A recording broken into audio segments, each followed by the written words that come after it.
happy with the podium. I just want to. I'm not as convinced it's going to be as quick. I think Jen in 15:40, something like that. I just don't think they'll go that quick. I hope you're right, because I would love to see Jen go out and have essentially an absolute crack at a huge PB. We saw Lyndon Hall do it at the Hunter Track Classic a couple of years ago. Be great to see Jen get after it like that. But I've got to say, the early signs don't look too promising. Any time that they are 4 or 5 wide coming down the straight the first time is not ideal.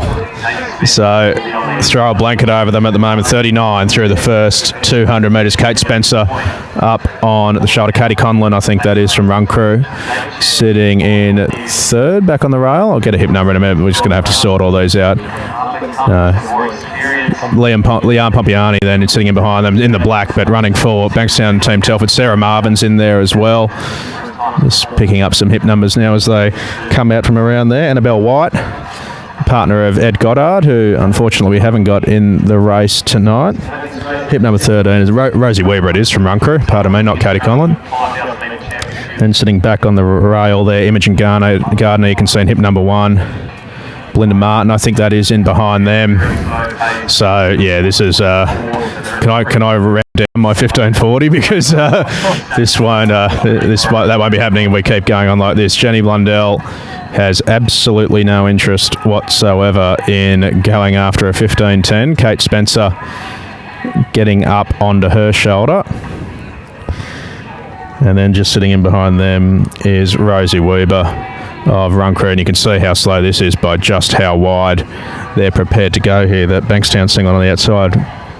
Katie Pora? I'm just trying to work out who. Katie Pora, pardon me. So also part of the Team Telford squad. And Belinda Martin, look at this. One of the great Masters athletes from Illawong just goes straight around the outside. I'll sort this out and get on the front. 92nd lap from an Olympic semi-finalist. Now, it's not a criticism, but it's going to be absolutely a tactical affair at this rate. I don't have many shocking predictions, but this is certainly up there. Sorry to those. It was probably more optimistic than anything. I probably should have realised that Jenny wouldn't have much company if she was trying to go for 302s, but should be make for a more exciting race. We could have a time trial, or we could actually see a legitimate New South Wales title fight, and that's what we're seeing here. It sort of plays into the hands of Spencer, who's probably been in form over the mile, and Blundell with a 4:07. We know how quick she is over the last lap. So, they sit on the front at the moment. You'd have to think that athletes like Leanne Pompiani would have to go earlier, just with that road and the strength, but just not quite the same speed. And Marvin's now just moved to the front. The Team Tempo and Sydney University athlete Audrey Hall's right up there. Audrey's raced pretty well actually so far this season, and it's I guess not too surprising to see her faring at this pace. Belinda Martin very much up there. All the girls in contention. Annabelle White there in the black crop and briefs, getting a nice sit. Coming up to the first K, and Matt, they've gone through in 3:39, so we are looking at over 18 minutes at the moment for the New South Wales Women's Championship race. But again, it makes for an exciting battle. You're just copping a bit from Croaks, mate. 15:10, bold prediction, not going to happen. So my question is, who does this favour? Because we know how good Blundell is over the 1,500 metres. She made an Olympic semi-final. But I just wonder, we haven't seen her do too much racing over the shorter distances so far this season. She's been running at 3K. Kate Spencer, on the other hand, has been running middle distance essentially the entire season. So, I mean, you still have to have Jen as favourite, but I just wonder whether this plays into the hands of some of the others in this field. In fact, some moves now starting to come. Yeah, it's Rosie Weber of Run Crew, and then there's one of the Sutherland athletes, I think it is, just sitting up behind there. No, it's not Abby Rockcliffe. Lexi Gilmore, yes, it is indeed. Yeah, sorry, I was just looking for the hip number, but Looked like Lexi. Kate Spencer then sitting behind them. You got to be careful with these races as well. This is where you get a fall. Just different change of the pace. Leanne Pompiani sitting outside. Abby Rockcliffe getting into her trail. So just moves going on absolutely every here at the moment. Another lap, an 83. So they've just picked it up a little bit. Went from 90 to 89 to 83. So it shows you the pace that's going on in this race.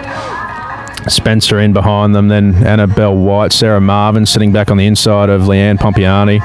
Then comes Blundell, then Belinda Martin, then Abby Rockcliffe, Katie Pora.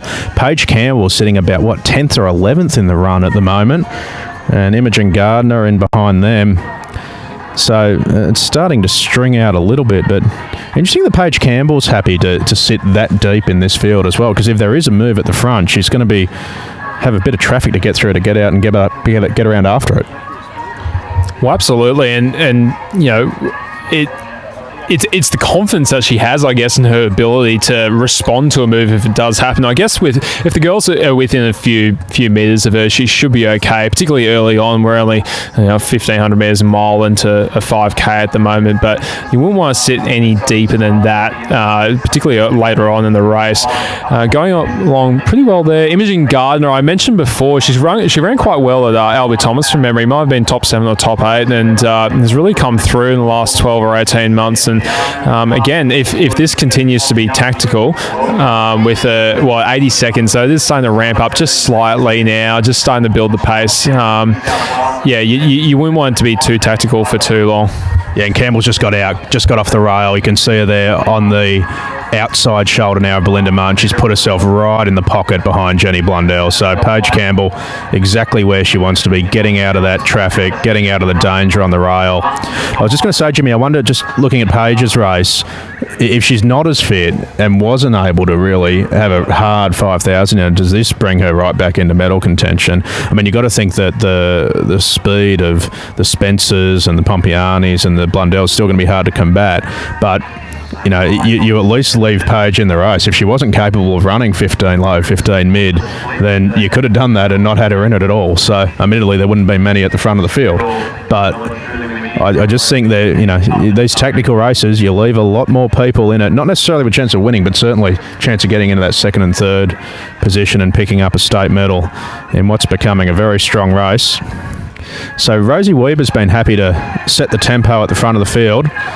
Leanne Pompiani for Bankstown sitting in there second. Lexi Gilmore on the rail in the Sutherland blue singlet inside her. Then Spencer as we go through in 80 seconds flat.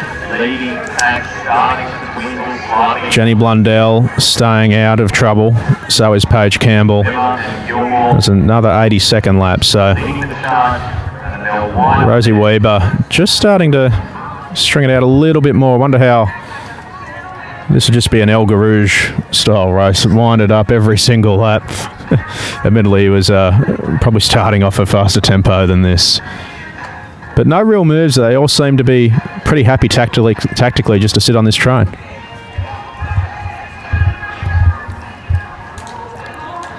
I know different coaches have different philosophies in terms of the long distance training. I think finishing long runs with a 3K kick down, if any of the girls are doing that on a regular basis, that's really going to help out, I think, in a race like this, because yes, you've got a little bit of fatigue in your legs after a 17, 18K long run, but it's all about the kick down, and this is what's going to come down to. It's going to be a very interesting affair. I wonder if it's going to be a battle of almost how they've been training. Jenny Blundell's just now, she's looking at her watch, and she's pretty comfortable.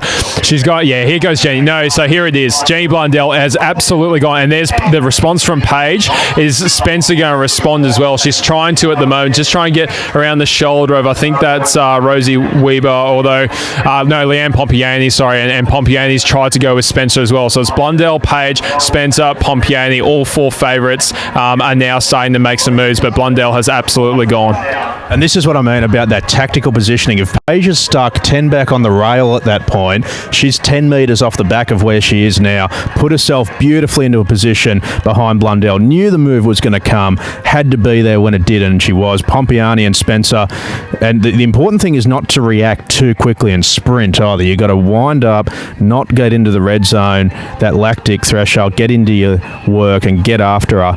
And you can see the three girls behind Blundell just calmly trying to come back to her, but not doing anything crazy. But Blundell, you think Jimbo and her might have had a chat before this race about what the plan was. We saw her have a look at a watch with about 50 to go in that lap and went bang to the front of the field. Campbell in second, Pompiani third, Spencer in fourth, and then Martin, the Masters champion, sitting behind her. Remember, they were going through at 80s, and that was a 70. So 10 seconds, they've just wound it down. Campbell in second, Pompiani third, then Spencer. Then back to this group with Martin, White.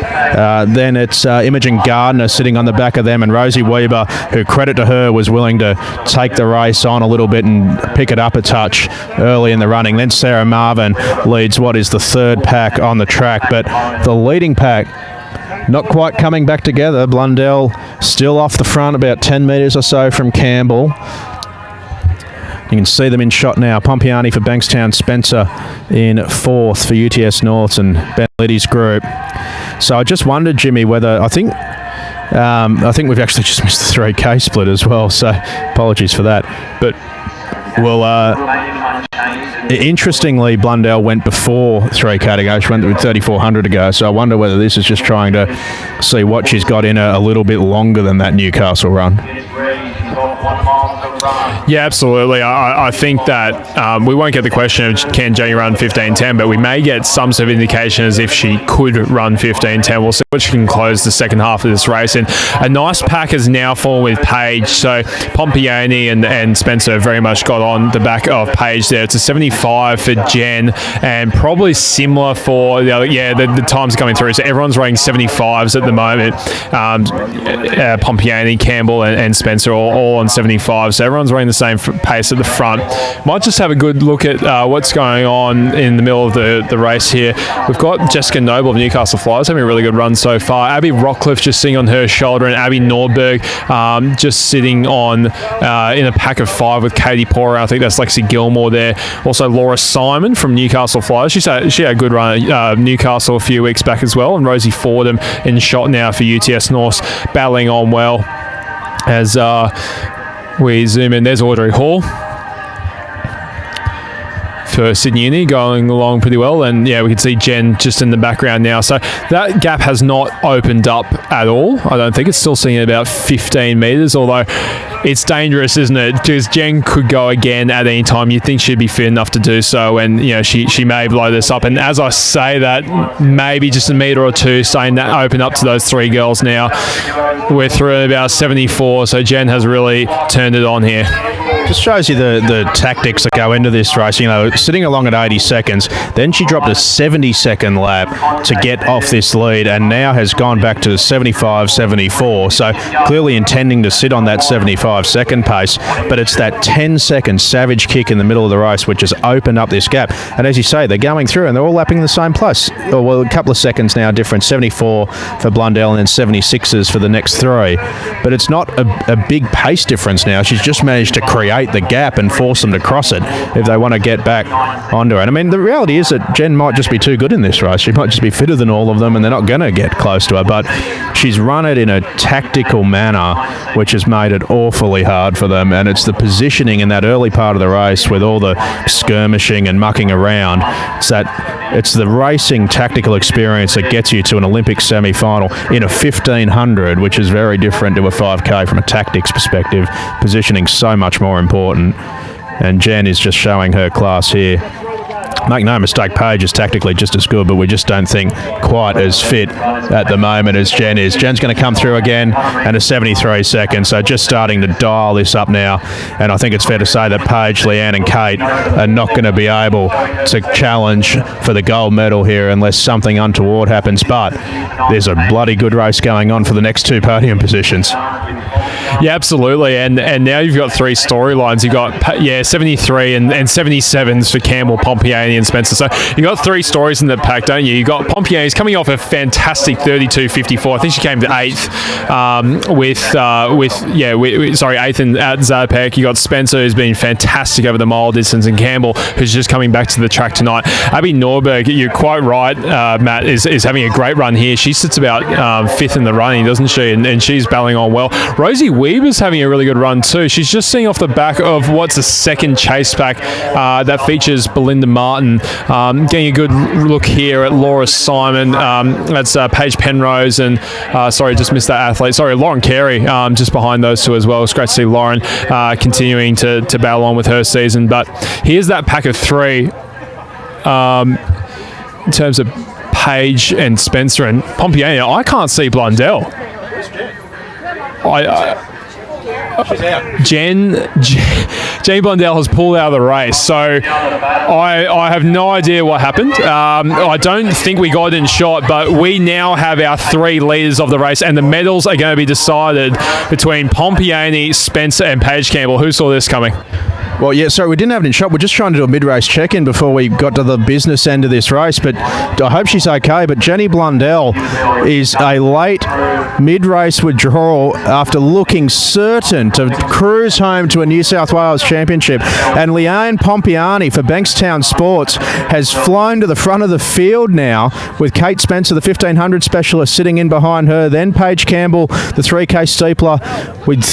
You'd think she'd have stronger legs than these two, being the steeple specialist at World Championship level. But Paige perhaps just not ready at this point of the season after battling some niggles. Here comes Spencer.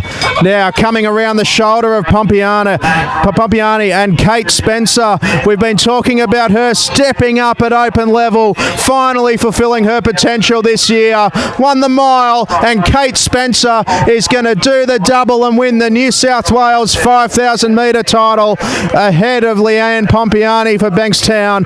Paige Campbell, the world champs rep, is going to pick up a bronze medal.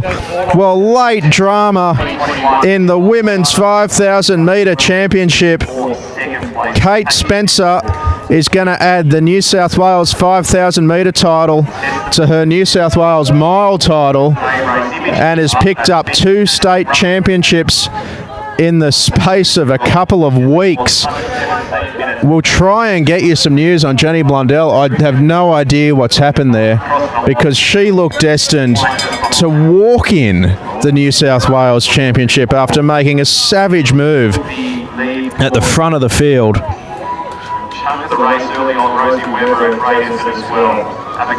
They were coming up with 400 to run, and we just couldn't find Blundell. So we were having a quick look at the mid-pack as they went through, and we're getting to the business end of the race. A brilliant run as well for Abby Norberg. I hope I'm not wrong, but I think that might be a first race back after having a baby. So great to see Abby Nordberg back going around for run crew as the balance of the field is coming in, but high drama in the late stages of the New South Wales 5,000 metre title,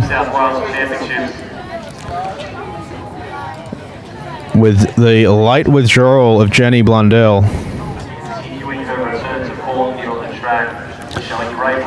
But you're not wrong about Kate Spencer being back if you're watching at home. So often on this stream we have talked about Kate Spencer fulfilling her potential that she showed at junior level when she ran for Australia for fun.